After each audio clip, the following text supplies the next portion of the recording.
தியாகத்தால் வாழ்வு பெறுகிறோம். அவரின் தியாகத்தால் வாழ்வு பெறுகிறோம். அவரது பிள்ளைகளாவோம், அவரின் சாட்சிகளாவோம். திருக்குலமே வாருங்கள், திருப்பலியில் கூடுங்கள், இறைவன் செய்த நன்மைகளை நினைத்து பாருங்கள். மகிழ்வுடனே நன்றி பலி செலுத்த வாருங்கள்.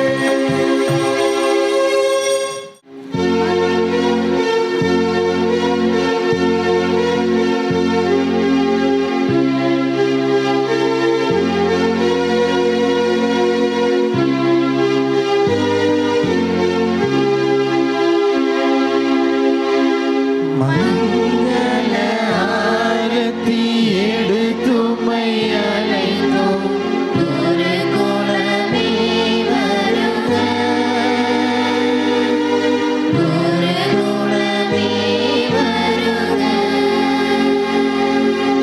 திருப்பலி நிறைவேற்ற வருகவென்றழைத்தோம். குருகுலமே வருக, குருகுலமே வருக.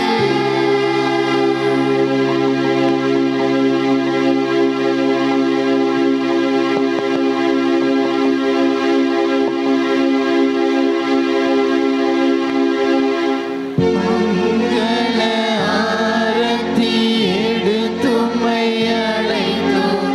இறைமக்களே வருக, இறைமக்களே வருக. இறையாசி பெறவே வருகவென்றழைத்தோம். இறைமக்களே வருக, இறைமக்களே வருக.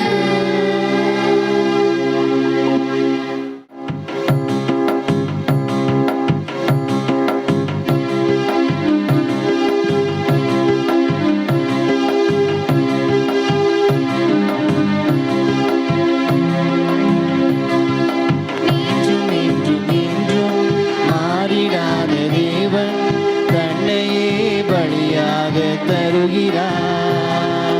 நேற்றும் இன்றும் என்றும் மாறிடாத தெய்வம் தன்னையே பலியாக தருகிறார். அவரின் தியாகத்தால் வாழ்வு பெறுகிறோம். அவரின் தியாகத்தால் வாழ்வு பெறுகிறோம். அவரது பிள்ளைகளாவோம், அவரன்பின் சாட்சிகளாவோம்.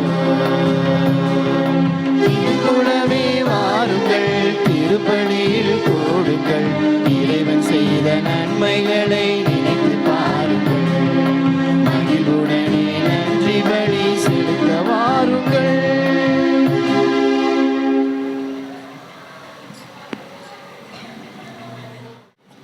ஒளியேற்றுதல். உலகின் ஒளி நானே என்று மொழிந்த இறைவா, நீர் உலகிற்கு ஒளியாக இருந்து வழிநடத்தியதைப் போன்று நாங்களும் பிறருக்கு ஒளியாக திகழ வரம் வேண்டி நிற்கின்றோம். அதன் அடையாளமாக திரியினை ஏற்ற அருட்தந்தை எட்வின் ஆரோக்கியநாதன் அவர்களை அன்புடன் அழைக்கிறோம்.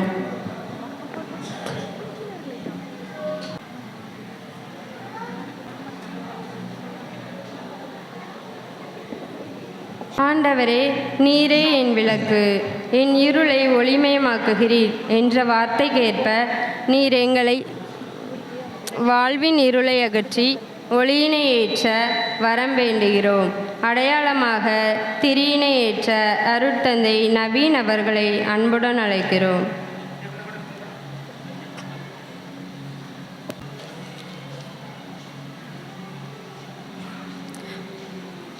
உலகம் முழுவதும் மீட்படைய நான் உன்னை பிற இனத்தாருக்கு ஒளியாக ஏற்படுத்துவேன் என்று மொழிந்த இறைவா, எங்கள் வாழ்க்கையின் மூலம் ஒளியின் மக்களாக வாழ வரம் வேண்டி நிற்கின்றோம். அதன் அடையாளமாக திரியினை ஏற்ற எம் பங்கு தந்தை எட்வின்ராஜ் அவர்களை அன்புடன் அழைக்கிறோம். தந்தை மகன் தூயாவியாரின் பெயராலே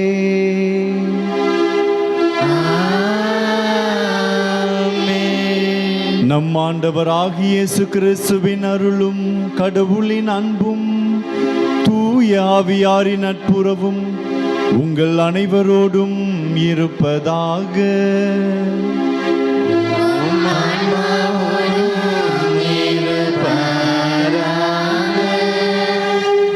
திருப்பலி முன்னுரை.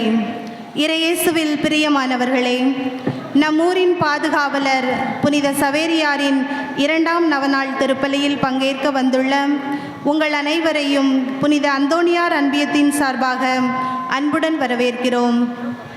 நாம் ஒரு வித்தியாசமான காலத்தில் வாழ்கிறோம். 2க்கும் மேற்பட்ட யுகங்கள் இன்று நமக்குள் சந்திக்கின்றன. நமக்குள் நம்பிக்கையும் அவநம்பிக்கையும் மாறி மாறி எழுகின்றன. நாம் துடுப்புகளை துளைக்கு அணைத்தோம், ஆனால் அலைகளில் மூழ்கி போனோம். சந்தோஷங்களை தேடி பிடித்தோம், ஆனால் புன்னகை மறந்து போனது. பூக்களுக்காக தவமிருந்தோம், ஆனால் செடியின் வேர்களோ பட்டு போனது. சுதந்திரத்தை விரும்பினோம், விலங்குகளை பெற்றோம். பூபாலத்தை பாடினோம், விடியலே இல்லாமல் போனது. நிஜத்தை நேசித்தோம், கற்பனையாகி போனது. பனித்துளியை நோக்கி புறப்பட்டோம், ஆனால் பாலைவனம் தடுக்கிறது. சொர்க்கத்தை நினைத்திருந்தோம், ஆனால் நரகம் நலம் விசாரிக்கிறது. உறவுகளை நேசித்தோம், அவை வழிமாறி போனது. வாழ்க்கையை நேசித்தோம், ஆனால் மரணம் வரவேற்கிறது. இவ்வாறு இறந்த காலத்தில் சோகங்கள் தொடுவானத்திற்கு அப்பால் இருந்து சோகக்குரலாய் நமக்குள் எழுகிறது. அவநம்பிக்கை கால்களால் லட்சிய பயணங்கள் மேற்கொள்ள முடியாது. விசுவாசத்தின் தூய இதயம், இதுவே நம் வாழ்வின் தேடலாக அமைய வேண்டும். காற்று ஒன்றுதான், அது அலையாக அடிக்கிறது. அது செடியோடு பேசும்போது தென்றலாக வீசுகிறது. அது புல்லாங்குழலோடு பேசும்போது இசையாக பயணிக்கிறது. அது நெருப்போடு பேசும்போது தீபமாக ஒளிர்கிறது.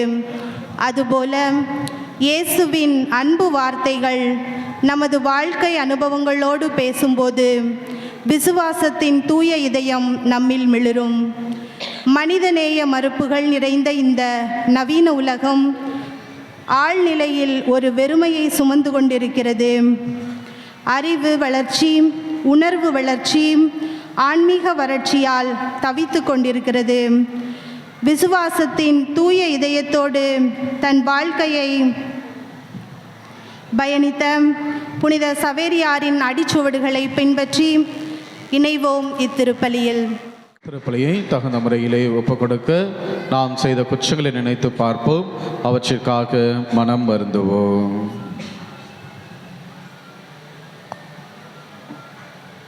எல்லாம் வல்ல இறைவனிடமும் சகோதர சகோதரிகளை உங்களிடமும் நான் பாவி என ஏற்றுக்கொள்கின்றேன். ஏனெனில் என் சிந்தனையாலும் சொல்லாலும் செயலாலும் கடமைகளை தவறியதாலும் பாவங்கள் பல செய்தேன். என் பாவமே, என் பாவமே, என் பெரும் பாவமே. ஆகையால் எப்பொழுதும் கனியான புனித மரியாவையும் வானதூதர் புனிதர் அனைவரையும் சகோதர சகோதரிகளை உங்களையும் நம் இறைவனாகிய ஆண்டவரிடம் எனக்காக வேண்டிக் கொள்ள மன்றாடுகிறேன். எல்லாம் வல்ல இறைவன் நம்மீது இரக்கம் வைத்து நம் பாவங்கள் அனைத்தையும் மன்னித்து முடிவில்லா வாழ்வுக்கு அழைத்து செல்வாராக. ஆமென்.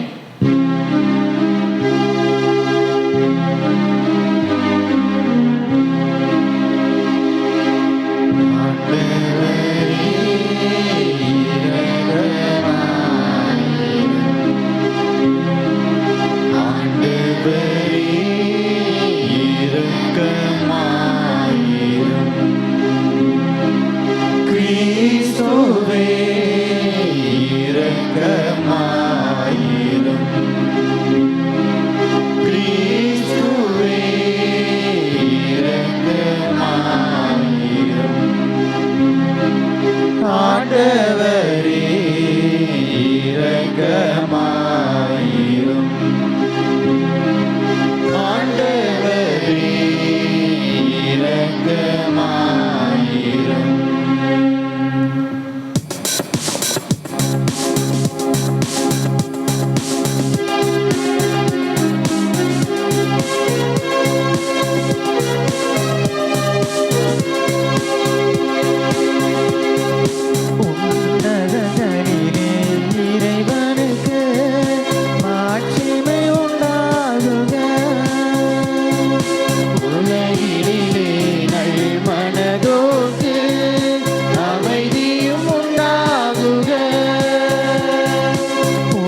மிகு வல்லவரே தந்தையே இறைவனே ஆண்டவரே இறைமகனே இயேசு கிறிஸ்து தெய்வமே செம்மறியே செம்மறியே செம்மறியே இறை தந்தையை நின்று ஜனித்தவர் நீ செம்மறியே செம்மறியே செம்மறியே இறை தந்தை நின்று ஜனித்தவர் நீ உலகின் பாவம் போக்குபவரே நீரியம் மீது இறங்குமே உலகின் பாவம் போக்குபவரே எம்மன்றாட்டை ஏற்றருள்வே தந்தையிடம்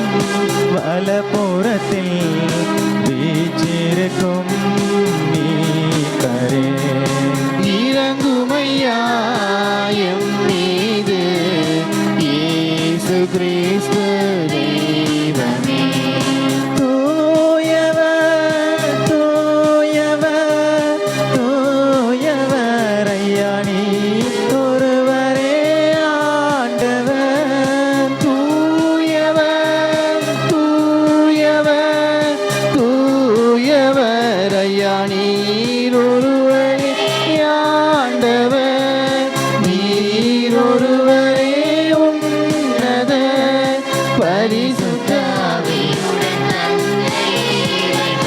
மாட்சியில் உள்ளவர் நீரே ஆ ஆ ஆ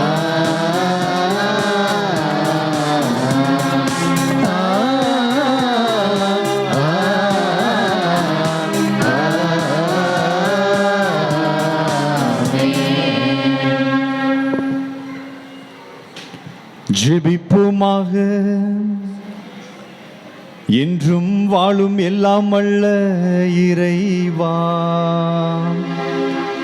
புனித பிரான்சிஸ் சவேரியாரின் படிப்பினை வழியாக எங்கள் நாட்டில் எண்ணற்ற மக்களை உம்பால் ஈர்த்து கொண்டீரே. அதனால் அவர்களின் உள்ளங்கள் நம்பிக்கைக்காக அதை ஆர்வத்தால் பற்றி எறியவும், புனித திரு அவை தம் மக்கள் பெருகி வளர்வதைக் கண்டு எங்கும் மகிழ்ந்திருக்கவும் செய்வீராக.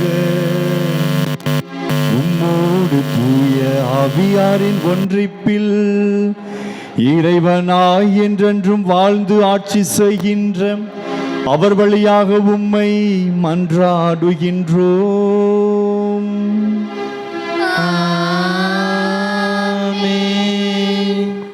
முதல் வாசக முன்னுரை.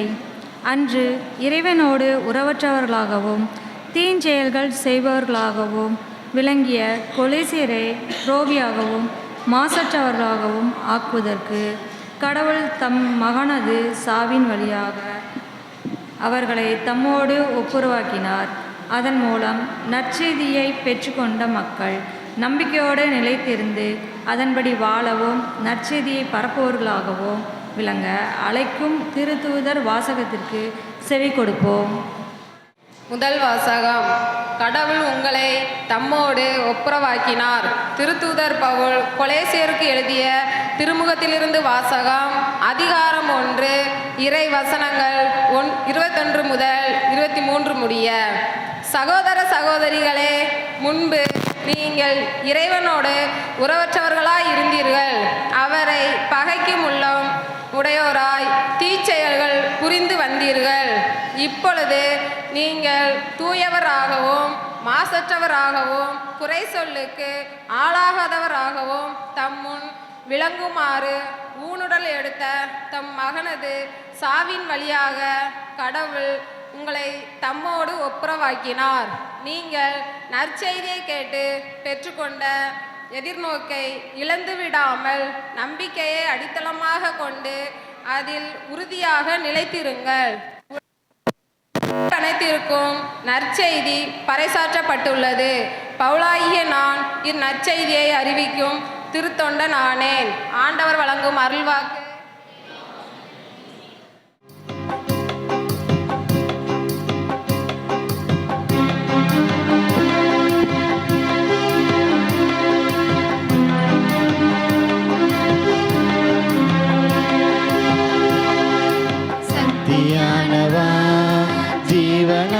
ஜீவநாயகா அன்பாலே வாழும் தேவா சக்தியானவா ஜீவநாயகா அன்பாலே வாழும் தேவா ஆதியந்தமாய் அருள்நீதி உண்மையாய் என்றென்றும் வாழும் தேவா சக்தியானவா ஜீவநாயகா அன்பாலே வாழும் தேவா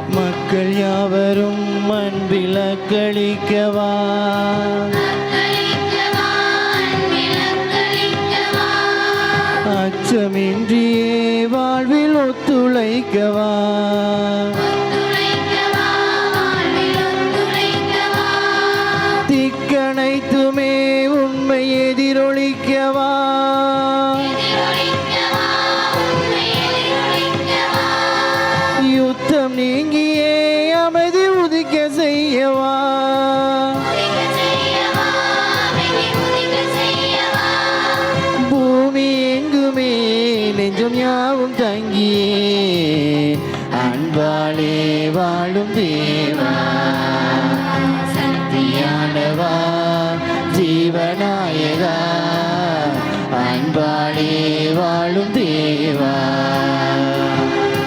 இரண்டாம் வாசக முன்னுரை. கொரிந்திய மக்கள் தங்களை குறித்து பெருமை பாராட்டியும் இருமாப்பு கொண்டும் தங்கள் உயர்ந்தவர்கள் என எண்ணிக்கொண்டும் இருந்தனர். இத்தகைய குணங்களை விடுத்து திருத்தூதர்களை எடுத்துக்காட்டாக கொண்டு எப்படி வாழ வேண்டும் என்று ஆசிரியர் அறிவுரை கூறுகிறார்.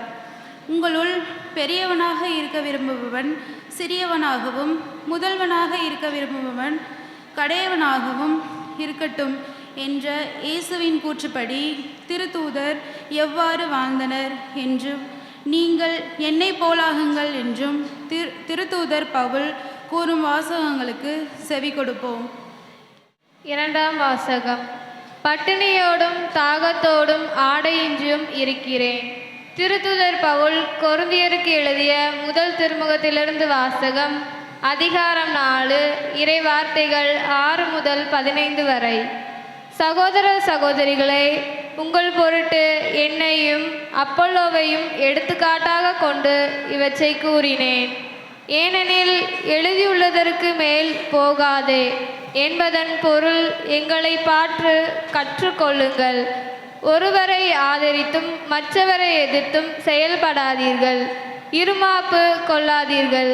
நீங்கள் மற்றவர்களை விட உயர்ந்தவர்கள் என்று சொன்னவர் யார்? உங்களிடம் உள்ள அனைத்தும் நீங்கள் பெற்று கொண்டவைதானே. பெற்றுக்கொன்றும் பெற்றுக்கொள்ளாதது போல் பெருமை பாராட்டுவது ஏன்? தேவையானவற்றை எல்லாம் ஏற்கனவே பெற்றுவிட்டீர்களோ? ஏற்கனவே செல்வர்கள் ஆகிவிட்டீர்களோ? எங்களை விட்டுவிட்டு நீங்கள் மட்டும் ஆட்சி செலுத்துகிறீர்களோ? நீங்கள் ஆட்சி செலுத்த முடியுமெனில் நல்லதுதான். அப்படியானால் நாங்களும் உங்களோடு சேர்ந்து ஆட்சி செலுத்தலாமே. கடவுளின் திருத்துதராகிய எங்களை அவர் எல்லோருக்கும் கடையவராக்கினார். நாங்கள் மரண தண்டனை பெற்றவர் போல் ஆனோம். மனிதருக்கும் வானதூதருக்கும் உலகிற்கும் காட்சி பொருளானோம் என கருதுகிறேன். நாங்கள் கிறிஸ்துவின் பொருட்டு மடையவர்கள், நீங்களோ கிறிஸ்துவோடு இணைந்த அறிவாரிகள். நாங்கள் வலுவற்றவர்கள், நீங்களோ வலிமை மிக்கவர்கள். நீங்கள் மாண்புள்ளவர்கள், நாங்களோ மதிப்பற்றவர்கள். இந்நேரம் வரை பட்டினியோடும் தாகத்தோடும் ஆடையின்றியும் இருக்கிறோம். அடிக்கப்படுகின்றோம், நாடோடிகளாய் இருக்கிறோம். எங்கள் கைகளால் பாடுபட்டு உழைக்கின்றோம். பழிக்கப்படும் போது ஆசி கூறுகிறோம். துன்புறுத்தப்படும் போது பொறுத்து கொள்கின்றோம். அவமதிக்கப்படும் போது கனிவாக பேசுகிறோம். நாங்கள் உலகத்தின் குப்பை போல் ஆனோம். இதுவரை அனைத்திலும் கழிவுப் பொருட்கள் என கருதப்பட்டு வருகின்றோம். உங்களை வெட்கமடைய செய்ய நான் இவற்றை எழுதவில்லை. நீங்கள் என் அன்பான பிள்ளைகள் என எண்ணி உங்களுக்கு அறிவு புகட்டவே இவற்றை எழுதினேன். கிறிஸ்துவை சார்ந்த உங்களுக்கு ஆசிரியர் பல்லாயிரம் இருக்கலாம், ஆனால் தந்தை பலர் இல்லை. நற்செய்தி வழியாக நான் உங்களை கிறிஸ்துவர்களாக ஈன்றெடுத்தேன். இது ஆண்டவர் வழங்கும் அருள்வாக்கு. இறைவா உமக்கு நன்றி.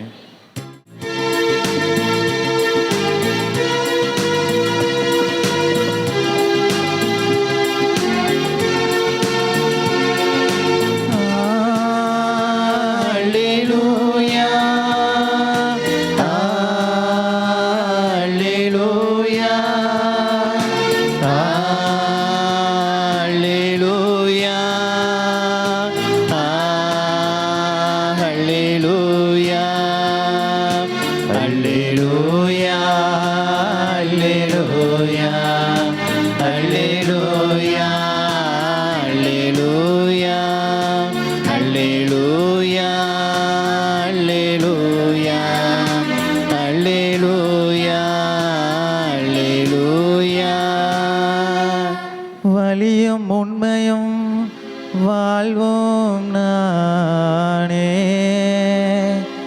என் வழியாயன்றி எவரும் தந்தையிடம் வருவதில்லை. அல்லேலூயா அல்லேலூயா அல்லேலூயா அல்லேலூயா அல்லேலூயா அல்லேலூயா. ஆண்டவர் உங்களோடு இருப்பாராக. உம் ஆன்மாவோடும் இருப்பாராக. லூக்கா எழுதிய தூய நற்செய்தியிலிருந்து வாசகம். ஆண்டவரே மாட்சி உமக்கே. லூக்கா எழுதிய நற்செய்தி அதிகாரம் 6 திருவசனங்கள் 1 முதல் 5 முடிய. லூக்கா எழுதிய நற்செய்தி அதிகாரம் 6 திருவசனங்கள் 1 முதல் 5 முடிய.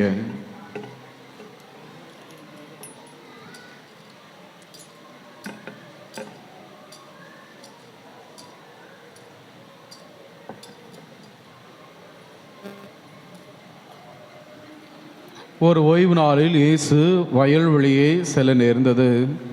அவருடைய சீடர் கதிர்களை கொய்து கைகளினால் கசக்கி தின்றனர்.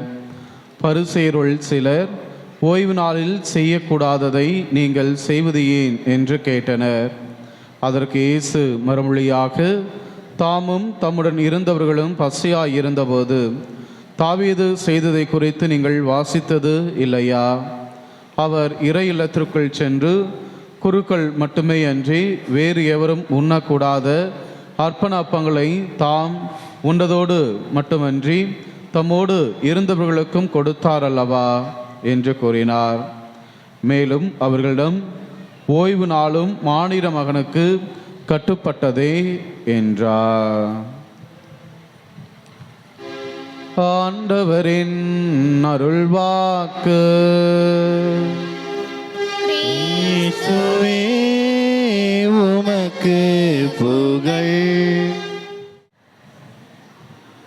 இயேசுவில் இனியவர்களே, புனித பிரான்சிஸ் சவேரியாருடைய அன்பு பிள்ளைகளே, நம் பாதுகாவலருடைய திருவிழாவின் 2வது நாளில் இருக்கிறோம். இந்த 2வது நாளிலே நம்முடைய சிந்தனைக்காக நமக்கு கொடுக்கப்பட்டிருக்கிற தலைப்பு விசுவாசத்தின் தூய இதயம். இனியவர்களே, விசுவாசத்தின் தூய இதயம், 3 வார்த்தைகள்: விசுவாசம், தூய்மை, இதயம். இந்த 3க்கும் உள்ள ஒப்புமைகள் அல்லது இந்த 3 வார்த்தைகளும் எப்படி நம்முடைய பாதுகாவலரை ஒத்துப்போகிறது என்று சிந்திக்கிற பொழுது ஒவ்வொரு வார்த்தைகளாக நாம் பகுத்து பார்த்தால் நன்றாக இருக்கும் என்று தோன்றியது. முதலில் விசுவாசத்தினை பார்ப்போம். விசுவாசம் என்றால் என்ன? எது விசுவாசம்? எபிரேயருக்கு எழுதப்பட்ட திருமுகம் 11வது அதிகாரம் முதல் இறைவார்த்தை சொல்கிறது, விசுவாசம் என்பது கண்ணால் காண முடியாத ஒன்றின் மீது உள்ள நம்பிக்கை. நமது நம்பிக்கையின் அடிப்படையில் கண்ணால் காண முடியாததை நாம் பார்க்கிறோம். அது விவிலியம் சொல்லுகிற ஒரு விளக்கம். நம்முடைய யதார்த்த வாழ்க்கையில் விசுவாசத்தை எப்படி புரிந்து கொள்வது? விசுவாசம் என்பது இதுக்கு மேலே ஒன்றுமே இல்லை, எல்லாம் முடிஞ்சிச்சு அப்படின்ட்டு நாமே நினைக்கிற ஒரு சமயத்தில் இல்லை இன்னும் இருக்குது அப்படின்னு சொல்லி ஒரு சின்ன நம்பிக்கை ஓட்டிக்கிட்டு இருக்கோம். உதாரணமாக இயேசுனுடைய வாழ்க்கையை பார்ப்போம். இயேசு தந்தையிடம் வேண்டுகிறார் கெத்செமனி தோட்டத்தில். அவர் ஜெபிக்கிற பொழுது இப்படியாக சொல்கிறார், தந்தையே, முடிந்தால் இத்துன்பக் கிண்ணம் என்னை விட்டு அகலட்டும். எல்லாமே முடிஞ்சிச்சு அப்படிங்கிற ஒரு விரக்தி. இதுக்கு மேலே என்ன இருக்குது? நான் அசிங்கப்பட வேண்டியிருக்கிறது, வேதனைப்பட வேண்டியிருக்கிறது, என்னை கொள்வார்கள், இரத்தம் வடிய அடிப்பார்கள், இழிவுபடுத்துவார்கள், நிர்மாணப்படுத்துவார்கள், அவ்வளோதான் அப்படின்னு ஒரு விரக்தியின் உச்சியில் இருக்கிற பொழுது கூட ஆனால் தந்தை இருக்கிறார் அப்படிங்கிற உணர்வு வருது. அதுதான் விசுவாசம். எனவே தான் சொல்லுகிறார், ஆனாலும் என் விருப்பம் அல்ல, உமது விருப்பம் நடக்கட்டும். சிலுவையில் தொங்குகிற பொழுது இயேசுனுடைய வாழ்க்கையை பாருங்கள். தந்தையே, ஏன் என்னை கைவிட்டீர்? என் நிறைவா, என் நிறைவா, ஏன் என்னை கைவிட்டீர் அப்படின்னு சொல்லுகிற இயேசு கிறிஸ்து தான் என்ன சொல்லுகிறார்? தந்தையே, உமது கைகளில் என் ஆவியை ஒப்படைக்கிறேன். எந்த ஒரு நிலை முடிந்து விட்டது, இது ஒன்றும் கிடையாது அப்படிங்கிற நிற்கதியான நிலையில் உங்களை நிறுத்துகிறதோ அந்த இடத்தில் துளிர்க்கிற ஒரு நம்பிக்கை விசுவாசம். இனி இவர்களே, இந்த விசுவாசத்தை நாம் சரியாக புரிந்து கொள்கிற பொழுது வாழ்க்கையினுடைய யதார்த்தங்களை நம்மால் புரிந்து கொள்ள முடியும். வாழ்க்கையின் ஒவ்வொரு நகர்விற்கும் காரணம் இந்த விசுவாசம்தான். நாம் நம்முடைய வாழ்க்கையின் மீது நம்மீது வைத்துக் கொள்கிற அந்த விசுவாசம்தான் நம்மை ஒரு நிலையிலிருந்து அடுத்த நிலைக்கு கடத்தி கொண்டே போகிறது. இது விசுவாசம் இல்லை என்று சொன்னால் நாம் தேங்கி போய்விடுவோம், என்றும் அடிந்து போயிருப்போம், அல்லது வாழ்க்கையில் ஒரு ருசிகரமான நிகழ்ச்சியே இருந்திருக்காது. வாழ்க்கை நமக்கு உப்பு சப்பு இல்லாத ஒரு காரியமாக, வெறுத்து போகிற ஒன்றாக, எப்பவும் ஒரே மாதிரியான வாழ்க்கையை செஞ்சுக்கிட்டே இருக்கோம். எந்திரிக்கிறோம், வேலைக்கு போகிறோம், சாப்பிட்றோம், தூங்குகிறோம், எந்திரிக்கிறோம், வேலைக்கு போகிறோம், சாப்பிட்றோம், தூங்குகிறோம் என்று சொல்லி ஒரே காரியத்தை செய்து கொண்டிருப்பதான ஒரு அதிருப்தியை கொடுக்கிற ஒன்றாக அமையும். ஆனால் அந்த விசுவாசம் இருக்கிற பொழுது அது உங்களை வாழ்க்கையின் அடுத்த கட்டத்திற்கு எடுத்து செல்கிறது. இன்றைய நற்செய்தி வாசித்த ஒரு அருமையான ஒரு பகுதி, தாவீது அரசர் என்ன செய்தார் என்று சொல்லப்பட்ட ஒரு பகுதி. ஓய்வு நாளை மீறுகிறவர்களுக்கு தாவீது அரசர் என்று இந்த பகுதியை இயேசு சொல்லுகிறார். தாவீது அரசர் குருக்கள் மட்டுமே உண்ணக்கூடிய அர்ப்பண அப்பங்களை உண்ணுகிறார்கள் என்கிற தகவல் கொடுக்கும். இனியவர்களே, இந்த அர்ப்பண அப்பங்கள் என்பது தூயகத்திற்குள் வைக்கப்படுகிறது. ஆலயத்திற்குள் திருத்தூயகம் என்று ஒன்று இருக்கும், அதற்குள் உடன்படிக்கை பேழை இருக்கும், அதற்குள்ளாக இந்த அப்பத்தை வைத்திருப்பார்கள். இது ஆண்டவருடைய உடனிருப்பின் வெளிப்பாடு. எனவே ஆண்டவருடைய உடனிருப்பின் வெளிப்பாடான அந்த அப்பத்தை உண்பதற்கான தகுதி குருக்களிடம் மட்டும்தான் இருக்கிறது. ஏனென்றால் ஒரு குருவானவர் தினந்தோறும் தன்னை தூய்மைப்படுத்துகிறார். இதுதான் யூதர்களுடைய எண்ணம். எனவே குருக்கள் தங்களை தூய்மைப்படுத்தி கொண்டதனால் அந்த தூய்மையான அப்பத்தை உண்ணலாம், அவர்களுக்கு எதுவும் தீங்கும் நிகழப்போவதில்லை. ஆனால் அந்த தூய்மையை இல்லாத மற்றவர்கள் உண்ணுகிற பொழுது அவர்கள் மடிந்து போவார்கள். அந்த பயத்தினால்தான் வேறு யாருமே அந்த அர்ப்பண அப்பங்களை உண்பதற்கு தயாராக இருப்பதில்லை. தாவீது அரசர் சவுலிடமிருந்து தப்பித்து ஓடுகிறார். தப்பித்து ஓடுகிற பொழுது அவருடைய நண்பர்களும் அவரோடு செல்கிறார்கள். அவர்கள் போய் கொண்டிருக்கிறார்கள். மிகவும் கடினமான பசி, எதையாவது சாப்பிடலாம் பார்த்தா நடுக்காட்டில் ஒன்றும் இல்லை. அப்போ அங்கே ஆண்டவருடைய திருத்தூயகம் இருக்கிறது என்பதை அவர்கள் அறிந்து கொள்கிறார்கள். இன்னும் என்ன செய்கிறாங்க, தாவீதும் அவரோடு இருந்த நண்பர்களும் என்ன செய்கிறாங்க, போய்கிட்டு இருக்கிற பொழுது அந்த குருவிட்ட போய் சொல்கிறாங்க, இங்கே சாப்பிட்றதுக்கு ஏதாவது இருக்கா அப்படின்னு சொல்லி கேட்குறாரு. எங்களுக்கு ரொம்ப பசியாக இருக்குது, சாப்பிட்றதுக்கு ஏதாவது இருக்கா? அப்போ குரு சொல்கிறாரு, இங்கே சாப்பிட்றதுக்கு ஒன்றுமே இல்லை, குருக்கள் மட்டுமே உண்ணக்கூடிய அர்ப்பண அப்பங்கள் மட்டும் இருக்குது. ஆனால் அதை சாப்பிட்றதுக்கு நீங்கள் தூய்மையாக இருக்கணும், நீங்கள் தூய்மையாக இருக்கிறீங்களா அப்படின்னு ஒரு கேள்வி கேட்கப்படுது. அப்போ தாவீது அரசர் என்ன சொல்கிறாரு, ஆமாம், நாங்கள் ஒரு முக்கியமான பணிக்கு போய்கிட்டு இருக்கிறோம். அரசர் எங்களுக்கு ஒரு முக்கியமான பணியை கொடுத்திருக்கிறார். அந்த பணியை நாங்கள் மேற்கொண்டிருக்கிறபடியால் நாங்கள் யாரும் எங்களை தீட்டுப்படுத்தி கொள்ளவில்லை, அதனால் நாங்கள் எல்லாருமே தூய்மையாக இருக்கிறோம் சொல்கிறார். எவ்வளோ பெரிய பொய்! அவர் அரசருக்கு பயந்து ஓடுகிறார். எங்கே போகிறனே அவருக்கு தெரியல. அவரோடு சேர்ந்து செல்கிறவர் நண்பர்கள். எனவே நாங்கள் தூய்மையாக இல்லை என்று வார்த்தையிலே சொல்கிறார், பொய் சொல்கிறார். பொய் சொல்லி எந்த அப்பத்தை உண்ணதுக்கு அவர் தயாராகிறார்? அர்ப்பண அப்பங்களை. எந்த அப்பத்தை தூய்மையற்ற நிலையில் உண்கிறார்களோ அது அவருக்கு இறப்பை கொடுக்குமோ அந்த அப்பத்தை பொய் சொல்லி சாப்பிட்றது கூட தயாராகிறார். நாங்கள் ஒரு நேர்மையான அல்லது மிக முக்கியமான பணிக்காக சென்று கொண்டிருக்கிறோம், நாங்கள் தூய்மையாக இருக்கிறோம், அந்த அப்பத்தை கொடுங்கன்னு சொல்லி என்ன செய்கிறாரு, சாப்பிட்றார். இனியவர்களே, இயேசு கிறிஸ்து இந்த உவமையை, இந்த எடுத்துக்காட்டை ஏன் சொல்ல வேண்டும்? தாவீது அரசர் தூய்மையான மனிதர்கள் மட்டுமே உண்ணக்கூடிய அர்ப்பண அப்பங்களை பொய் சொல்லி சாப்பிட்டாரு. ஆனால் அவர் சாகலை. அவர் மட்டும் சாகலன்னு இல்லை, அவரோடு இருந்த நண்பர்களும் சாகவில்லை. அந்த செயலை எதோட ஒப்பிடுகிறார்? ஒரு நெல்லை பிடிச்சி கசக்கி சாப்பிட்ற பகுதியோடு ஒப்பிடுகிறார். எதற்கு இந்த பகுதியை சொல்லுகிறார் என்று சொன்னால், இனியவர்களே, அந்த அர்ப்பண அப்பங்களை உண்டால் இறந்து போவோம் என்று சொல்லி தாவீது அரசருக்கு தெரியும்.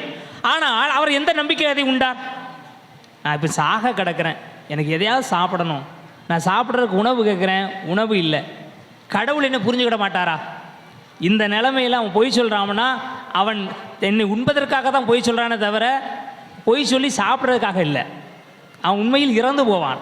இறந்து போய்விடக்கூடாது என்பதற்காக உண்பதற்காக இந்த காரியத்தை செய்கிறான் என்று கடவுள் என்னை மன்னித்து விடுவார் என்கிற ஒரு நப்பாசை.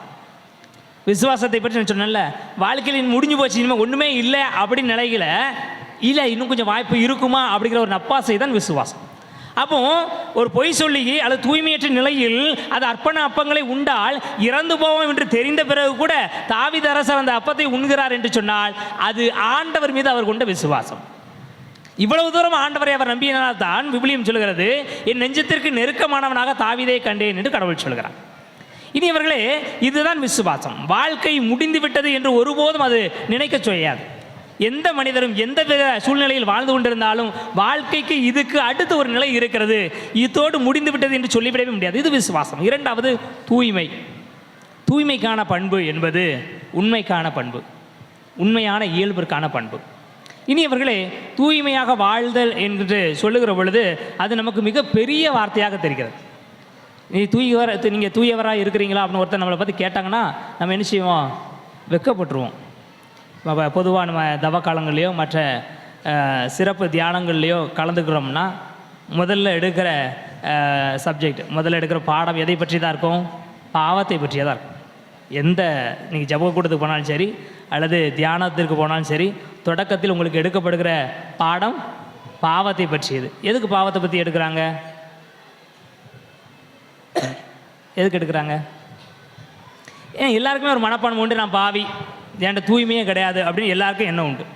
அதனால் நீங்கள் போன உடனே பாவத்தை பற்றி எடுத்தோம்னா நம்ம உடனே செஞ்சோம், ரொம்ப நொறுங்கி போயிடும். ஆமாம், நான் ரொம்ப பெரிய பாவி ஆகிட்டேன், என்கிட்ட தூய்மையே இல்லை அப்படின்னு சொல்லி போயிடும். இனியவர்களே, இந்த பாவம் என்கிற எண்ணம் எல்லாருக்குள்ளும் இருந்து கொண்டே இருக்கிறது. நாம் பாவிகள் தான், நாம் தூய்மையானவர்கள் இல்லை என்றே நினைத்து கொண்டு இருக்கிறோம்.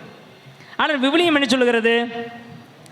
தொடக்க நூல் 1ஆம் அதிகாரம் 27, கடவுள் மனிதரை தமது உருவிலும் சாயலிலும் படைக்கிறார். நாம் கடவுளுடைய உருவிலும் சாயலிலும் படைக்கப்பட்டவர்கள் என்றால் நாம் தூயவர்கள். அதனால் தான் கடவுள் சொல்லுகிறார், நீங்கள் தூயவர்களாக வாழுங்கள், ஏனென்றால் நான் தூயவன். நான் தூயவன் என்று கடவுள் ஏன் சொல்கிறார்? நான் தூயவன், தூயவனாகிய நான் உங்களை என்னிடமிருந்து படைத்திருக்கிறேன், எனவே நீங்கள் தூயவர்கள். இன்றைய முதல் வாசகத்தினுடைய இறுதி பகுதி அதைத்தான் சொல்லி தருகிறது. புனித பவுலடிகளார் சொல்கிறார், உங்களுக்கு முன்மாதிரிகள் பல பேர் இருக்கலாம், ஆனால் தந்தை ஒருவரே, அந்த தந்தை நான் தான். உங்களை விசுவாசத்தில் நான் ஈன்றெடுத்தேன், உங்களை நற்செய்தியில் நான் ஈன்றெடுத்தேன் என்று சொல்கிறார். இந்த பவுலடிகளார் கொரிந்தியருக்கு எழுதிய முதல் திருமுகம் 11ஆவது அதிகாரம் முதல் இறைவார்த்தையை சொல்லுவார், நான் கிறிஸ்துவை பின்பற்றுவது போல நீங்கள் என்னை பின்பற்றுங்கள். பவுலடிகளார் கிறிஸ்துவிடம் இருந்து பிறந்ததால் கிறிஸ்துவனுடைய உண்மை தன்மையை அப்படியே வாழ்ந்து காட்டுகிறார். இனி வாழ்வது நான் அல்ல, கிறிஸ்துவே என்னில் வாழ்கிறார் என்று சொல்லி கிறிஸ்துவுக்கும் தனக்குமான எந்த வேறுபாடும் இல்லாத நிலையில் நான் வாழ்ந்து கொண்டிருக்கிறேன், அந்த புனிதமான நிலையில் வாழ்ந்து கொண்டிருக்கிறேன். எனவே நற்செய்தியின் மூலமாக எனக்கு பிள்ளைகளாகிய நீங்கள் அந்த தூய்மையில் வளருங்கள், வாழுங்கள் என்று பவுலடிகளார் சொல்கிறார். எனவே இனியவர்களை, தூய்மை என்பது நம்முடைய ஒரிஜினல் இயல்பு, உண்மையான இயல்பு. அந்த உண்மையான இயல்பில் தான் கடவுள் நம்மை படைத்திருக்கிறார். எனவே விசுவாசம் என்கிற ஒன்று, தூய்மை என்கிற ஒன்று, இரண்டையும் பார்த்துருக்கோம். விசுவாசம் என்றால் வாழ்க்கையில் இவ்வளோதான், இதுக்கடுத்து ஒன்றுமே இல்லை அப்படிங்கிற நிலை வருகிற பொழுது கூட இல்லை வாழ்ந்துடலாம் அப்படின்னு எழும்புகிற ஒரு நம்பிக்கை. தூய்மை என்பது அது நமது உண்மையான இயல்பு. என்னுடைய வாழ்க்கையின் எல்லா சூழ்நிலையிலும் என்னால் இயல்பாக வாழப்பட வேண்டிய ஒன்று, வாழக்கூடிய ஒன்று. ஏனென்றால் அந்த இயல்பில் தான், அந்த தூய்மையில் தான் கடவுள் என்னை படைத்திருக்கிறார். மூன்றாவது, இதயம். இதயம் எதனுடைய அடையாளம்? அன்பினுடைய அடையாளம். இன்னும் சொல்ல வேண்டும் என்று சொன்னால் இதயத்தை தூய்மையின் அடையாளம் என்று கூட சொல்லலாம். எப்படி இதயத்தை தூய்மையின் அடையாளம் என்று சொல்ல முடியும்? இதயத்தில் எத்தனை அறைகள் இருக்கிறது? 4 அறைகள் இருக்குது. என்னதெல்லாம்? வலது ஆரிக்கில், இடது ஆரிக்கில், வலது வென்ட்ரிக்கில், இடது வென்ட்ரிக்கில் அப்படின்னு சொல்லி 4 அறைகள் இருக்கிறது. இந்த 4 அறைகளுக்கும் என்ன செய்யும்? இரத்தம் உள்ளேயும் போகும், வெளியும் வரும். 3 அறைகளுக்கு இரத்தம் செல்லும், ஒரு அறையிலிருந்து இரத்தம் வெளியே வரும். அப்போ இதயத்தினுடைய 4 அறைகளுக்கு என்னென்ன இரத்தம்லாம் போகும்? ஒரு அறைக்குள்ளே நல்ல இரத்தம் செல்லும், இன்னொரு அறைக்குள்ளே கலப்படமான நல்ல இரத்தமும் கலப்படமான இரத்தம் சேர்ந்து போகும், 3வது அறைக்குள்ளே மோசமான இரத்தம் மட்டும் போகும். ஆனால் அந்த 4வது அறையிலிருந்து வெளிவருகிற இரத்தம் எப்படி இருக்கும்? 3 அறைகளுக்கு என்பது நல்ல இரத்தம் போகுது, கலப்படமான இரத்தம் போகுது, மோசமான இரத்தம் போகுது. 3 அறைக்குள்ளே வெளிவருகிற அறையிலேருந்து என்ன இரத்தம் வரும்? என்ன இரத்தம் வரும்? அறிவியல் என்ன சொல்லுகிறது? நல்ல இரத்தம் வரும். அந்த இதயம் தனக்குள் எந்த விதமான ரத்தத்தையும் ஏற்றுக்கொள்கிறது. நல்ல ரத்தத்தையும் ஏற்றுக்கிறது, கலப்படமான ரத்தத்தையும் ஏற்றுக்கிறது, தூய்மையற்ற ரத்தத்தையும் ஏற்றுக்கிறது.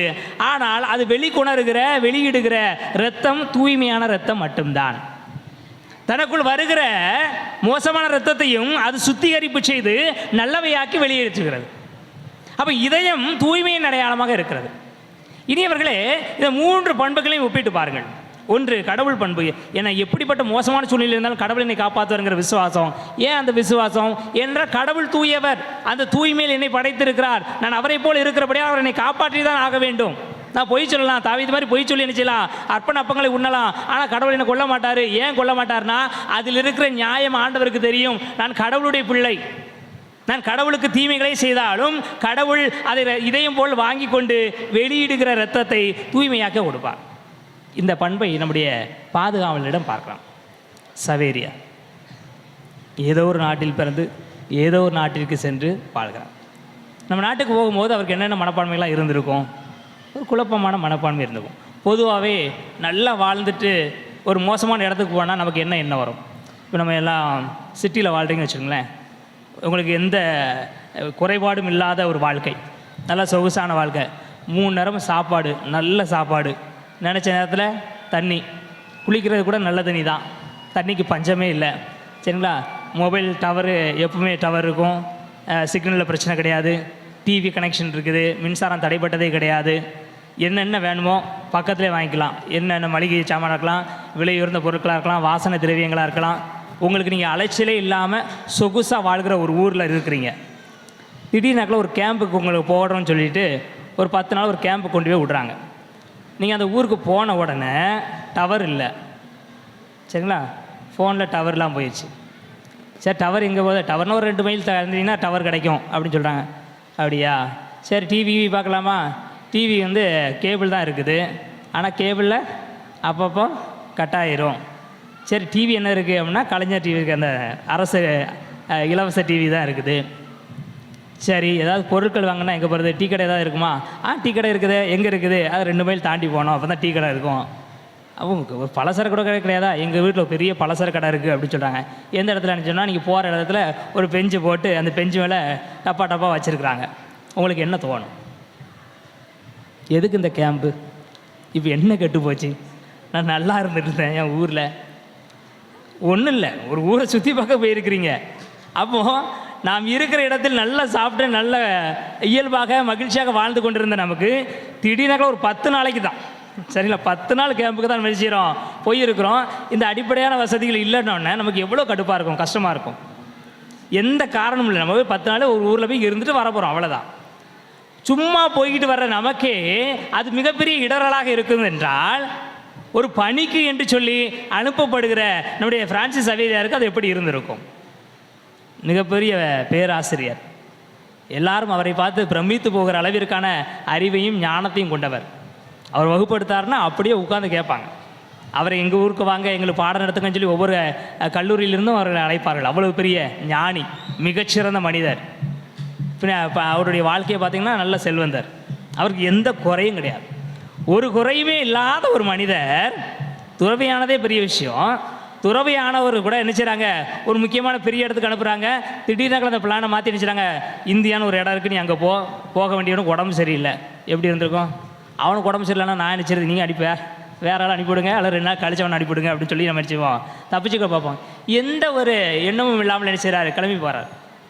ஒருவேளை தோன்றி இருக்கலாம், எப்படா அங்கே போகிறது, எவ்வளோ தூரம் போகணும்னு தெரியலையே, எனக்கு இன்னொரு இடம் தானே சொல்லியிருந்தாங்க, திடுதுப்புன்னு இடத்த மாற்றுறாங்களே, திடுதுப்புன்னு வேறு பிளான் போடுறாங்களே, நான் என்ன செய்கிறது என்று குழம்பி இருக்கலாம்.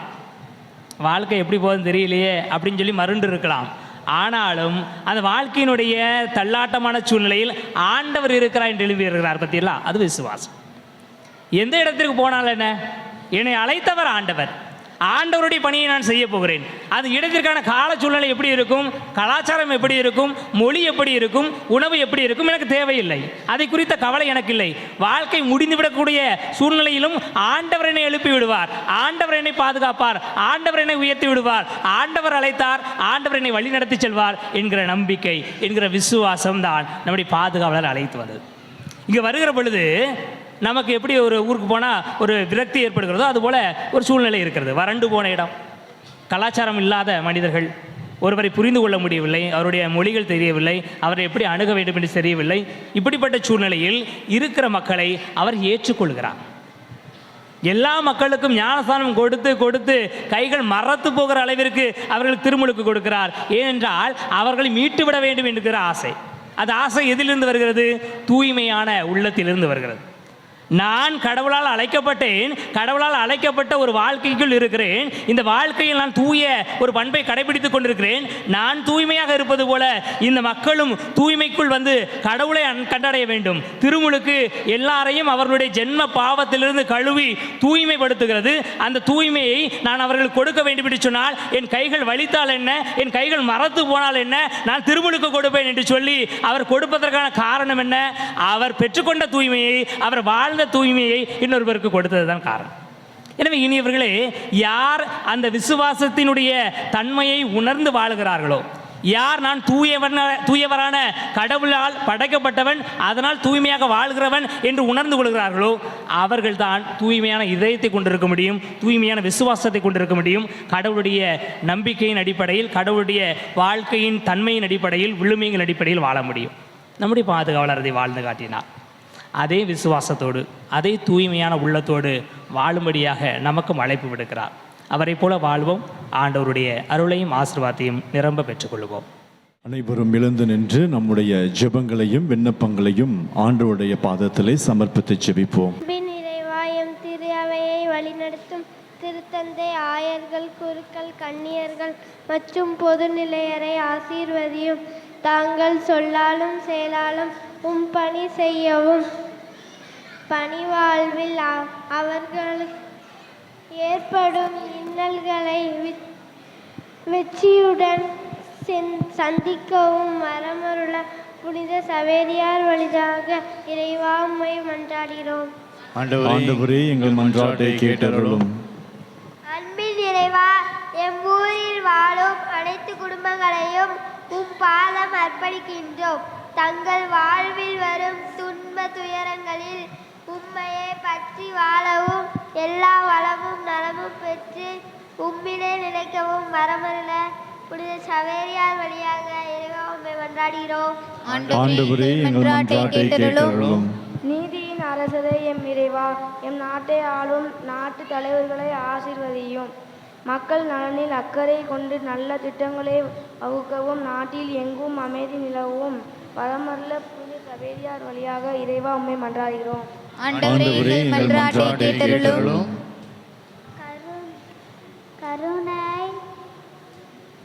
கருணை கடலே என் இறைவா, என் சிறிய பிள்ளைகளை ஆசீர்வதியும்.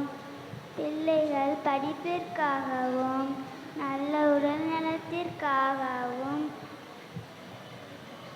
உம்மை பற்றிய தேடலை ஈடுபட்டு காட்டவும் அறமருள இறைவா உம்மை மன்றாடுகிறோம். ஆண்டவரே, எங்கள் மன்றாட்டை கேட்டருளும். அருளின் ஊற்ற எம் ஊர் திருவிழாவை கொண்டாடி மகிழ்ந்து கொண்டிருக்கும் இவ்வேளையில் வெறும் வெளி ஆடம்பரங்களை மட்டும் வைத்து மகிழாமல் எங்கள் உள் மன எண்ணங்களை புதுப்பித்து எங்கள் வாழ்வை மாற்றி கொள்ள புனித சவேரியார் வழியாக இறைவா உம்மை மன்றாடுகின்றோம். ஆண்டவரே மன்றாட்டை கேட்டருளும். நம்பிக்கையின் நாயகனே எம் இறைவா, எம் ஊரில் உள்ள இளைஞர்கள் இளம்பெண்களை ஆசீர்வதியும். அவர்களின் படிப்பிற்காகவும் நல்ல வேலை வாய்ப்பிற்காகவும் திருமண காரியங்கள் கைகூடவும் எதிர்கால வாழ்வு ஒளிமயமாக அகலைய வரமருள புனித சவேரியர் வழியாக இறைவா உம்மை மன்றாடுகிறோம். ஆண்டவரே எங்கள் மன்றாட்டை கேட்டருளும். வாழ்வின் நிறைவே எம் இறைவா, இந்நாளில் திருப்பலியை சிறப்பித்து கொண்டிருக்கும் புனித அந்தோனியார் அன்பிய குடும்பங்களை ஆசீர்வதியும். அனைத்து குடும்பங்களிலும் அன்பும் சமாதானமும் ஒற்றுமையும் நிலவவும், செய்யும் தொழிலில் முன்னேற்றம் காணவும், வேளாண் சிறக்கவும், பிள்ளைகள் ஞானத்திலும் ஒழுக்கத்திலும் சிறந்து விளங்கவும் வரமருள புனித சவேரியார் வழியாக இறைவா உம்மை மன்றாடுகிறோம். ஆண்டவரே எங்கள் மன்றாட்டை கேட்டருளும். அன்பின் ஊற்றே எம் இறைவா, புனித பிரான்சிஸ் சவேரியாரின் நவநாள் திருப்பலியில் பங்கெடுத்து ஜெபிக்கின்ற அனைத்து குடும்பங்களையும் நிறைவாக ஆசீர்வதியும். நாங்களும் அவரை போல விசுவாசத்திலும் தூய்மையிலும் வளர எங்களை நீர்தாமே நிறைவாக உம்முடைய அருள் வரங்களாலும் ஆசீர்வாதத்தாலும் நிரப்பி அருளும். இதோ நாங்கள் கொண்டு வந்துள்ள எங்களுடைய ஜெபங்களுக்கு கனிவுடன் செவி சாய்த்து நாங்கள் விசுவாசத்தில் வளர எங்களை நீர்தாமே தூய்மைப்படுத்தும். இவை அனைத்தையும் எங்கள் ஆண்டவர் இயேசு கிறிஸ்து வழியாக நாங்கள் உம்மை நோக்கி நம்பிக்கையோடு மன்றாடுகின்றோம். ஆமென்.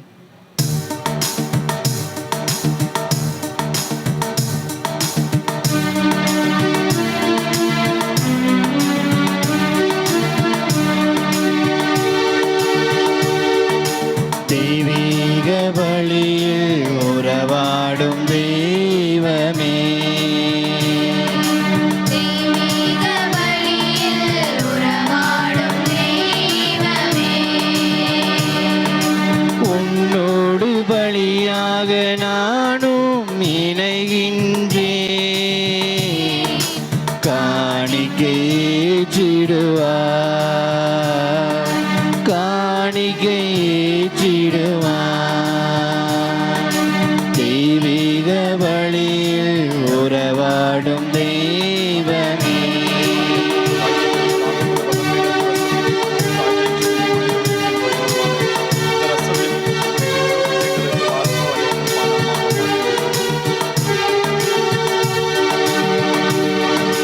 வானம் காணும் மொழியெல்லாம் என் தேவன் தந்த காணிக்கை.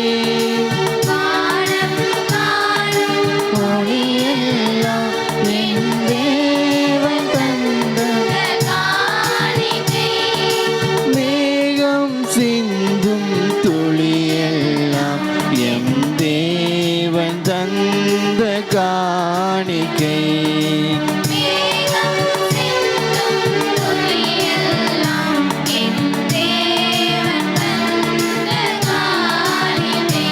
இந்த நினைவில் என் வாழ்வை காணிக்கை தந்தேன் உன் மலர் பாதம்.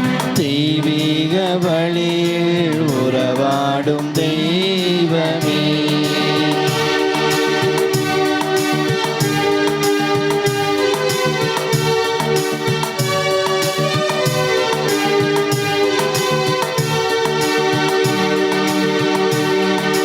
வேதம் சொன்ன வழியெல்லாம் எம் தேவன் தந்த காணிக்கை. வேதம் சொன்ன வழியெல்லாம் என் தேவன் தந்த காணிக்கை. பாதம் படைத்த கனியெல்லாம் என் தேவன் தந்த காணிக்கை. சகோதர சகோதரிகளே, நாம் அனைவரும் இணைந்து ஒப்புக் கொடுக்கும் இந்த புனிதமான கல்வாரி பள்ளி எல்லாம் வல்ல தந்தையாகிய இறைவனுக்கு ஏற்றதாகும்படி மன்றாடுங்கள். ஆண்டவர் தம் திருப்பெயரின் புகழ்ச்சிக்காகவும் மாட்சிமைக்காகவும் நமது நன்மைக்காகவும் புனித திரு அவை அனைத்து நலன்களுக்காகவும் உமது கையிலிருந்து பலியேற்றுக் கொள்வாராக. ஆண்டவரே, புனித பிரான்சிஸ் சவேரியாரின் விழாவில் நாங்கள் கொண்டு வரும் காணிக்கைகளை ஏற்றருளும். அவர் மனிதரை மீட்கும் ஆர்வத்தினால் தொலைதூர நாடுகளுக்கு பயணம் மேற்கொண்டார். அவ்வாறே நாங்களும் நற்செய்திக்கு பயனுள்ள முறையில் சான்று பகர்ந்து நாங்கள் அனைவரும் உம்மை நோக்கி ஆர்வமுடன் விரைந்து வருவோமாக. எங்கள் ஆண்டவர் இயேசு கிறிஸ்து வழியாக உம்மை மன்றாடுகின்றோம்.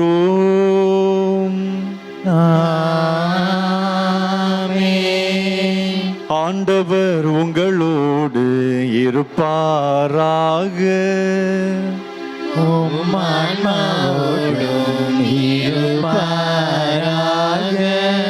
இதயங்களை மேலே எழுப்புங்கள்.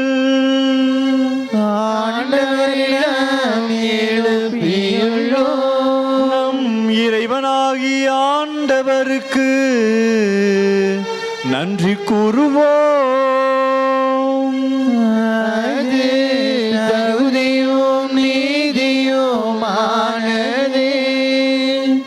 ஆண்டவரே, தூயவரான தந்தையே, என்றும் உள்ள எல்லாம் வல்ல இறைவா,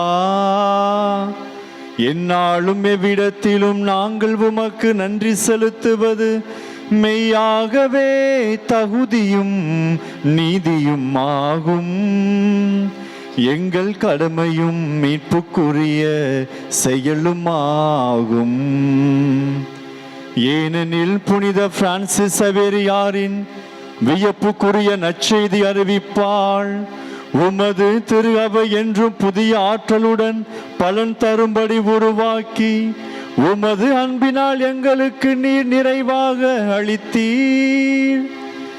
எங்கள் நாட்டில் உள்ள திரு அவைக்காக இறை வாழ்வினுடைய புது ஊற்று எழும்பும்படியாக கீழே நாடுகளில் நற்செய்தி அறிவிக்க அவரை அனுப்பினீர். அவரது மாபெரும் எடுத்துக்காட்டு உமக்கு சான்று பகர எங்களுக்கு துணிவை அளிக்கின்றது. அவருடைய இடைவிடா இறைவேண்டல்கள் நாங்கள் புரியும் எல்லா செயல்களிலும் எங்களை நிலைத்திருக்க செய்கின்றன. ஆகவே ஆண்டவரே, இங்கு கூடியிருக்கின்ற மக்கள் அனைவரும் நாங்கள் ஒன்று சேர்ந்து உமக்கு புகழ்ச்சி பண்ணிசைத்து முடிவின்றி பாடுவதாவது: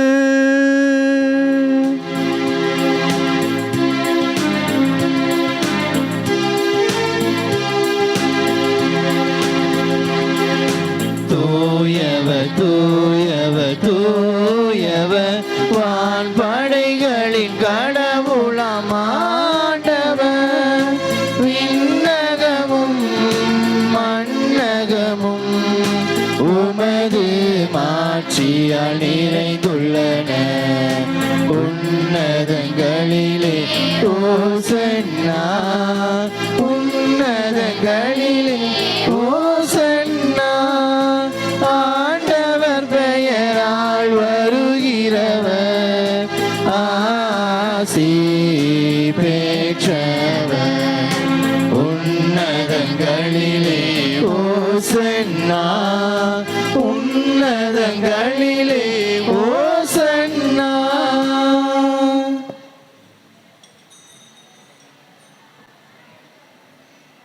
ஆண்டவரே, நீர் மெய்யாகவே தூயவர், தூய்மை அனைத்துக்கும் ஊற்று.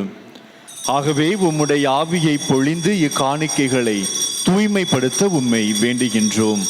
இவ்வாறு எங்கள் ஆண்டவர் இயேசு கிறிஸ்துவின் உடலாகவும் இரத்தமாகவும் இவை எங்களுக்கு மாறுவனவாக. அவர் பாடுபட உளம் கனிந்து தம்மை கையளித்த போது அப்பத்தை எடுத்து நன்றி செலுத்தி அதை பிட்டு தம் சீடர்களுக்கு அளித்து அவர் கூறியதாவது: அனைவரும் இதிலிருந்து பெற்று உண்ணுங்கள், ஏனெனில் கையளிக்கப்படும் என் உடல்.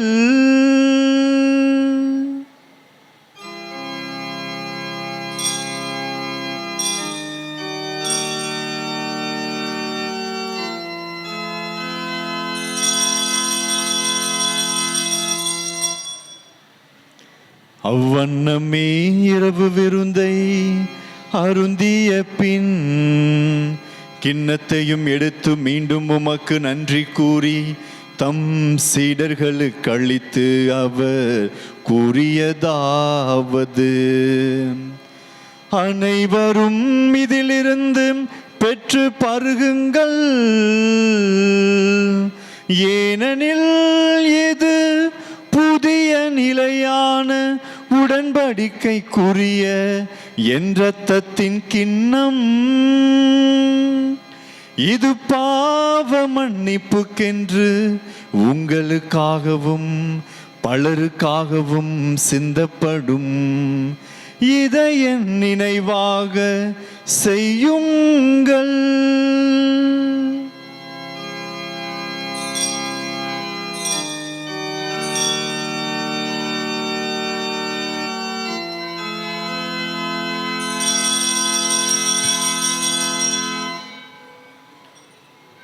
நம்பிக்கையின் மறைபொருள்.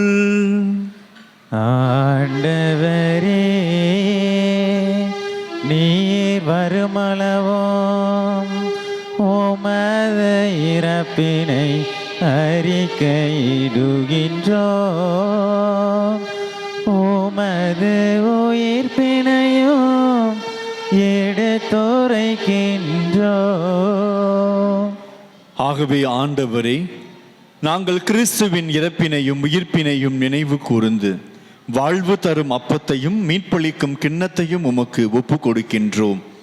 உம் திருமுன் நின்று உமக்கு ஊழியம் புரிய தகுந்தவர்கள் என எங்களை ஏற்றுக்கொண்டீர். எனவே உமக்கு நன்றி செலுத்துகின்றோம். மேலும் கிறிஸ்துவின் உடலிலும் இரத்தத்திலும் பங்கு கொள்ளும் எங்களை தூய ஆவியார் ஒன்று சேர்க்க வேண்டுமென உம்மை தாழ்மையுடன் மன்றாடுகின்றோம்.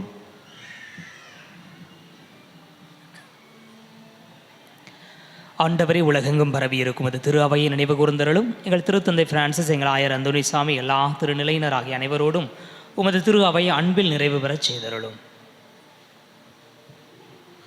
தந்தையே, உயர்த்தலும் எதிர்நோக்கோடு துயில் கொள்ளும் எங்கள் சகோதர சகோதரிகளையும் இறந்தோர் அனைவரையும் இரக்கத்துடன் நினைவு கூர்ந்து உமது திருமுக ஒளியினுள் ஏற்றருளும். எங்கள் அனைவர் மீதும் இரக்கமாயிரும். கடவுளின் கன்னித்தாயான புனித மரியா, அவருடைய கணவரான புனித யோசேப்பு, புனித திருத்தூதர்கள், உலகில் மக்கு உகந்தவராய் இருந்தோர் ஆகிய புனிதர் அனைவருடனும் நாங்கள் நிறைவாழ்வில் பங்கு கொள்ளும் தகுதி பெற்று உம் திருமகன் இயேசு கிறிஸ்து வழியாக உம்மை புகழ்ந்தேத்து மரமருள உம்மை மன்றாடுகின்றோம்.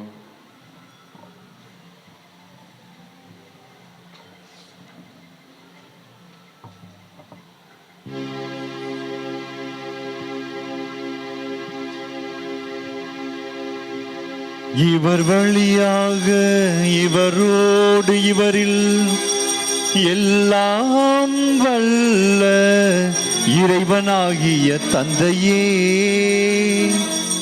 தூய ஆவியாரின் ஒன்றிப்பில் எல்லா புகழும் மாட்சியும் என்றென்றும் உமக்கு உரியதே.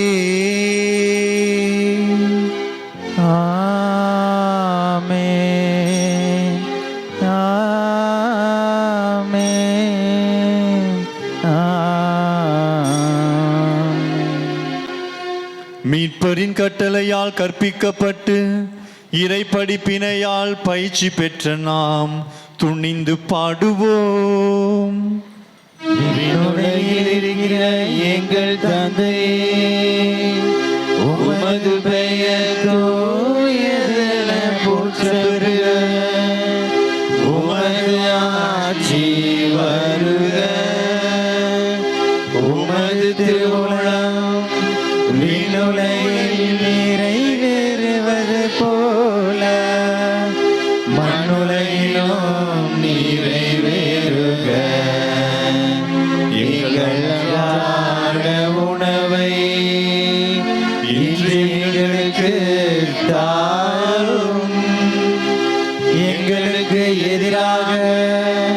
குற்றம் செய்தோரை நாங்கள் மன்னிப்பது போல எங்கள் குற்றங்களை மன்னியும், எங்களை சோதனைக்கு உட்படுத்தாதையும், தீமையிலிருந்து விடுவித்தருளும். ஆண்டவரே, தீமை அனைத்திலும் இருந்தும் எங்களை விடுவித்து எங்கள் வாழ்நாளில் அமைதியை கனிவுடன் அருள உம்மை மன்றாடுகின்றோம்.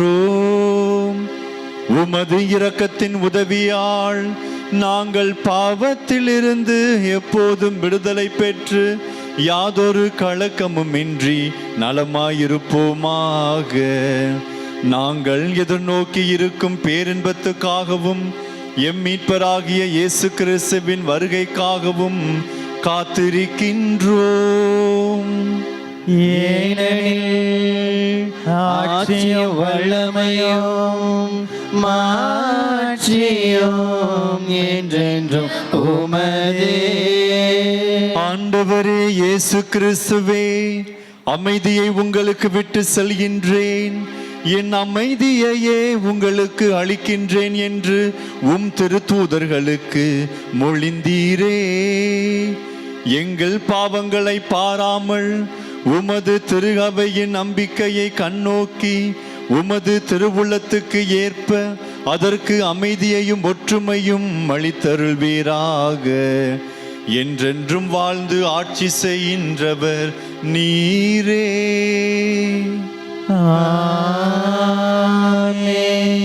ஆண்டவருடைய அமைதி உங்களோடு என்றும் இருப்பதாக. உம் ஆன்மாவோடும் இருப்பாராக. ஒருவருக்கொருவர் ஆண்டவர் இயேசு கிறிஸ்து தருகின்ற அமைதியை மகிழ்ச்சியோடு பகிர்ந்து கொள்வோம்.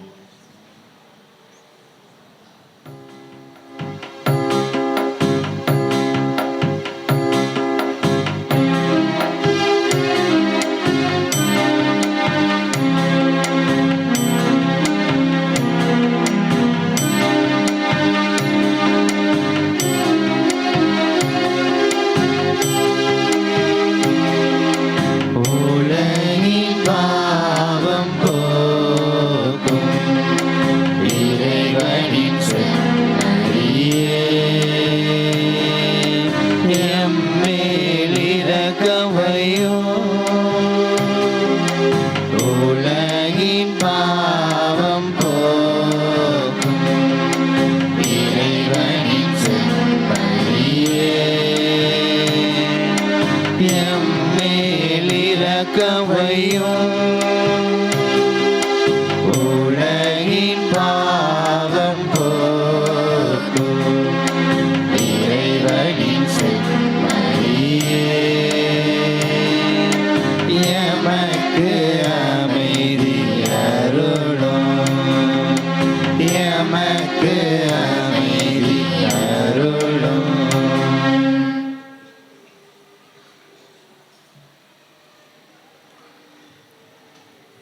இதோ இறைவனின் செம்மறி, இவரே உலகின் பாவங்களை போக்க வந்தவர். இந்த செம்மறியின் விருந்துக்கு அழைக்க பெற்ற நாம் அனைவரும் பேறு பெற்றோர். ஆண்டவரே, தேவர் இல்லத்தில் எழுந்துள்ள தகுதியற்றவன், ஆனால் ஒரு வார்த்தை மட்டும் சொல்லியறலும் எனது ஆன்மா நலமடையும். வாழ்வு அளிப்பதாக.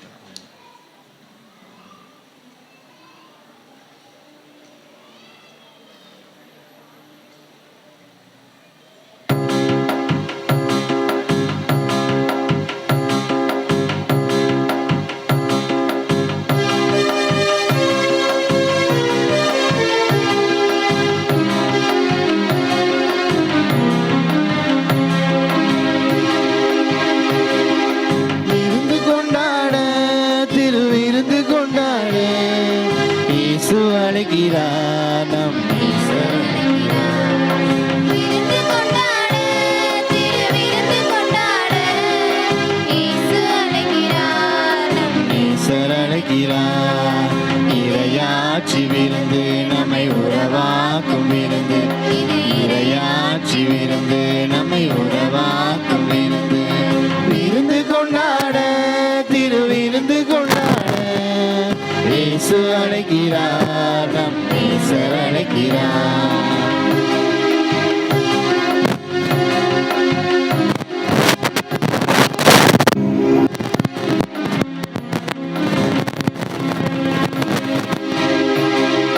திரும்பி வந்த மகனுக்காக தந்த விருந்து, திரும்பி வரும் மாந்தருக்காய் தேவன் தரும் விருந்து. திரும்பி வந்த மகனுக்காக தந்தை தந்த விருந்து, திரும்பி வரும் மாந்தருக்காய் தேவன் தரும் விருந்து. வருந்தி சுமை சுமப்போரை இளைப்பாற்றும் விருந்து, வருந்தி சுமை சுமப்போரை இளைப்பாற்றும் விருந்து. வானின்று இறங்கி வந்து வாழ்வருளும் விருந்து, வாழ்வருளும் விருந்து, இது வாழ்வருளும் விருந்து. விருந்து கொண்டாட திருவிருந்து கொண்டாட இயேசு அழைக்கிறார் நம் நேசர் அழைக்கிறார்.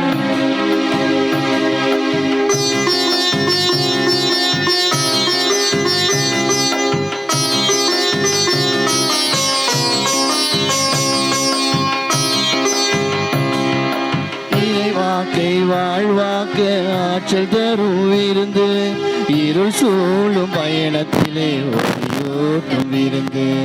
இறைவாக்கை வாழ்வாக்க ஆற்றல் தரும் விருந்து, இருள் சூழும் பயணத்திலே ஒளியூட்டும் விருந்து. இலவசமாய் இயேசு தரும் இதய அமைதி விருந்து, இலவசமாய் இயேசு தரும் இதய அமைதி விருந்து. இனவாத வாழ்வு தரும் இணையில்லாத விருந்து, இணையில்லாத விருந்து, இது இணையில்லாத விருந்து. விருந்து கொண்டாட திருவிருந்து கொண்டாட இயேசு அழைக்கிறார் நம் நேசர் அழைக்கிறார்.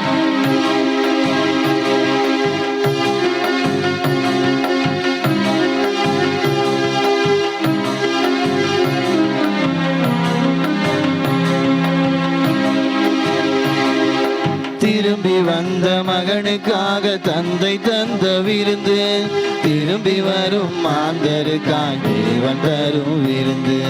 திரும்பி வந்த மகனுக்காக தன்னை தரும் விருந்து, திரும்பி வரும் மாந்தருக்காய் தேவன் தரும் சிந்து. வருந்தி சுமை சுமப்போரை இளைப்பாற்றும் விருந்து, வருந்தி சுமை சுமப்போரை இளைப்பாற்றும் விருந்து. வானின்று வாழ்வருளும் விருந்து, இது வாழ்வருளும் விருந்து.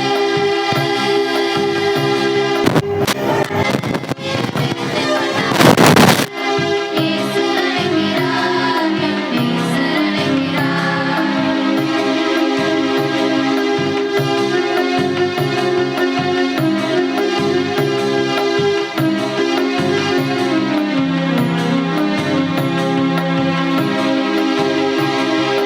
இறைவாக்கை வாழ்வாக்க ஆற்றல் தரும் விருந்து, இருள் சூழும் பயணத்திலே ஒளியோட்டும் விருந்து. இறைவாக்கை வாழ்வாக்க ஆற்றல் தரும் விருந்து, இருள் சூழும் பயணத்திலே ஒளியோட்டும் விருந்து. இலவசமாய் இயேசு தரும் இதய அமைதி விருந்து, இலவசமாய் இயேசு தரும் இதய அமைதி விருந்து. இனவாத வாழ்வு தரும் இணையில்லாத விருந்து, இணையில்லாத விருந்து, இது இணையில்லாத விருந்து. விருந்து கொண்டாட திருவிருந்து கொண்டாட இயேசு அழைக்கிறார் நம் நேசர் அழைக்கிறார். விருந்து கொண்டாட திருவிருந்து கொண்டாட இயேசு அழைக்கிறார் நம் நேசர் அழைக்கிறார். இறையாட்சி விருந்து நம்மை உறவாக்கும் விருந்து, இறையாட்சி விருந்து நம்மை உறவாக்கும் விருந்து. விருந்து கொண்டாட திருவிருந்து கொண்டாட இயேசு அழைக்கிறார் நம் நேசர் அழைக்கிறார். மன்றாடுவோமாக. என்றும் வாழும் எல்லாம் வல்ல இறைவா, புனித பிரான்சிஸ் சவேரியார் மனிதரை மீட்கும் ஆர்வத்தால் பற்றி எரியலானார். நாங்கள் உட்கொண்ட இத்திருவுணவின் ஆற்றலால் எங்கள் உள்ளத்திலும் அன்பு தீ பற்றி எரிய செய்தருளும். அதனால் எங்கள் அழைத்தலுக்கு ஏற்றவாறு என்றும் வாழ்ந்து உமது அறுவடையில் நாங்கள் ஊழியம் புரிபவர்களுக்கு நீர் வாக்களித்த பரிசை நாங்கள் பெற்றுக்கொள்வோமாக. எங்கள் ஆண்டவர் இயேசு கிறிஸ்து வழியாக உம்மை மன்றாடுகின்றோம்.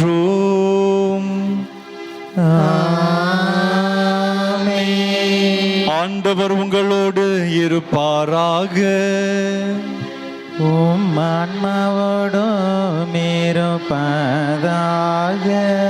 எல்லாம் வல்ல இறைவன் தந்தை மகன் தூய ஆவியார் உங்கள் அனைவரையும் ஆசீர்வதிப்பாராக.